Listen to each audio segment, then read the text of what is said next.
நம்ம சப்ஸ்கிரைபர் ஒருத்தர் கேஎஃப்சில போய் வீடியோ ட்ரை பண்ணி போடுங்கன்னு கேட்டிருந்தாங்க. நானும் இது வரைக்கும் ட்ரை பண்ணதில்ல. அது மட்டும் இல்லாம நம்ம சப்ஸ்கிரைபர் கேட்டு ட்ரை பண்ணாம இருக்க முடியுமா? அதனால ட்ரை பண்ணிட்டேங்க. பாரதி நகர்ல இருக்கிற கேஎஃப்சிக்கு போய் ஃபர்ஸ்ட் என்ன ஆர்டர் பண்ணனா சிக்கன் பர்கர் தாங்க ஆர்டர் பண்ணேன். ஏன்னா நிறைய பேர் அதுல செம்ம கிரேஸா இருக்காங்க. அதுல என்ன டேஸ்ட்னு சொல்லி பார்க்கணும்னு ஆசைப்பட்டு வாங்கிட்டேங்க. ஃபர்ஸ்ட் பைட்ல சும்மா வேற லெவல் டேஸ்ட்டுங்க அந்த கிறிஸ்பி சிக்கனோட. இப்பதாங்க தெரியுது ஏன் இத்தனை பேர் இவ்வளவு கிரேஸா இருக்காங்க இதுலன்னு.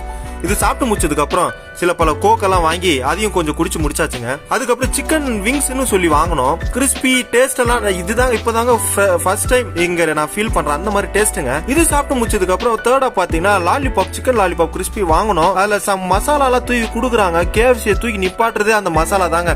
சும்மா வேற லெவலா இருக்குங்க டேஸ்ட் எல்லாம். அதுக்கப்புறம் அங்க இருக்கிறதுலயே கொஞ்சம் பெரிய பீஸ் பாத்தீங்கன்னா செஸ்ட் பீஸ் தாங்க. அதுல ஒரு 2 ஆர்டர் பண்ணி அதையும் சாப்பிட்டேன். செஸ்ட் பீஸ் எல்லாமே அந்த மயோனைஸோட தொட்டு சாப்பிடும்போது ஒவ்வொன்றும் ஒவ்வொரு ரகங்க அந்த மாதிரி இருக்கு. அந்த பாப்கார்ன் பாத்தீங்கன்னா சீரியஸா உண்மையான பாப்கார்ன் மாதிரி தாங்க இருக்கு. அந்த டேஸ்ட் எல்லாம் அப்படியே எவ்வளவு குத்தாலும் பத்தலப்பா அந்த மாதிரி இருக்கு. ஃபைனலா எதுல கம்ப்ளீட் பண்ணோம்னா ஸ்மோக்கி லெக் பீஸ்ல தாங்க நாங்க கம்ப்ளீட் பண்ணோம்.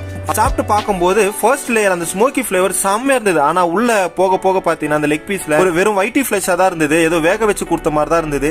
அது அந்த அளவுக்கு பெருசா தெரியலங்க. இந்த மாதிரி வேற ஏதாவது நாங்க டிஃபரெண்டா ட்ரை பண்ணணும்னு நீங்க நினைச்சீங்கன்னா கமெண்ட் செக்ஷன்ல மறக்காம கமெண்ட் பண்ணிடுங்க.